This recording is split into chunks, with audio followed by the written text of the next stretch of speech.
na uzima wa milele, kwa sababu nadhani kuwa nyinyi mna uzima wa milele ndani yake. Naam, na hayo ndiyo yanayonishuhudia. Hayo maandiko ndiyo yanayoshuhudia Yesu kwamba yeye ametumwa ulimwengu kuja kuokoa wanadamu katika dhambi zao, na tunaambiwa kwamba hayo maandiko ndiyo yanayoshuhudia nani?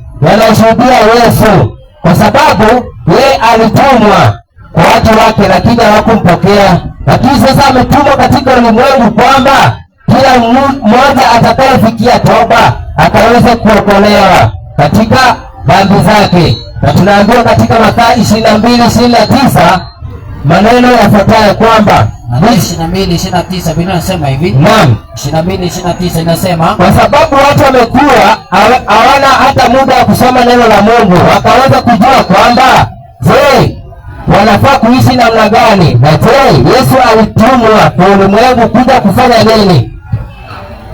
Soma. Nasema hivi. Naam. Nasema Yesu akajibu akawaambia, Yesu akajibu